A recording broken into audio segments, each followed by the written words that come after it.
Patutnya sekarang aku tengah seronok gelakkan Man City. Tapi nak buat macam mana, tim aku pun pagi ni sama-sama bingai. Defisit 3 gol juga.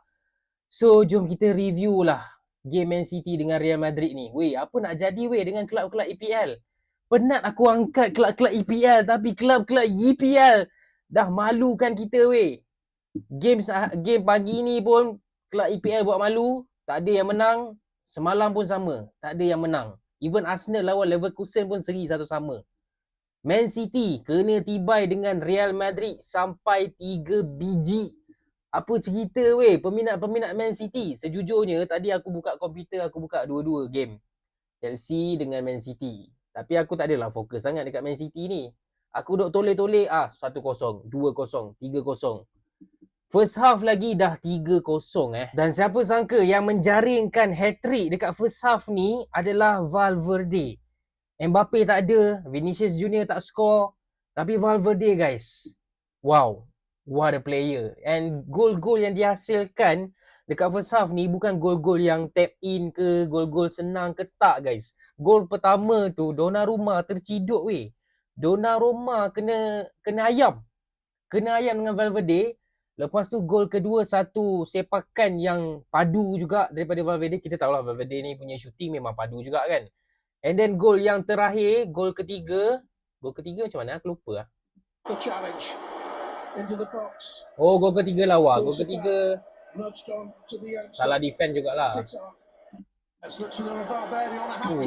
Gol ketiga dia angkat bola tu, dia timbang, lepas tu dia rembat mat.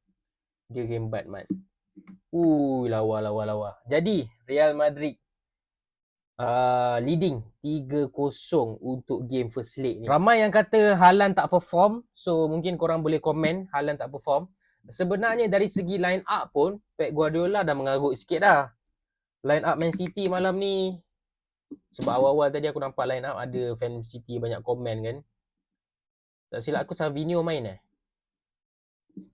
Doku kiri, Semenyo main, Savinho tiba-tiba main kat belah kanan.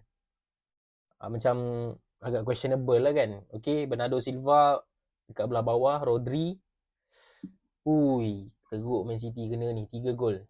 Cakap tim orang, tim kita pun sama kena 3 gol juga kan. So aku sambil-sambil aku review game Man City ni, aku punya kepala masih lagi teringat Jorgensen punya mistake gol ketiga tu. Siut betul lah. Okay, so Man City defisit 3 gol, kalah di Santiago Bernabeu. Tahniah aku ucapkan kepada Real Madrid. Sebenarnya aku pun nak minta maaf juga sebab aku pun underestimate Real Madrid. Aku ingatkan it's gonna be a tight game. Aku tak pelik lah Real Madrid menang kat tempat sendiri, tapi tak adalah sampai 3-0 kan. So malam ni kelab-kelab EPL kena lauk weh. Kena lauk. Itu saja guys. Assalamualaikum. Ciao.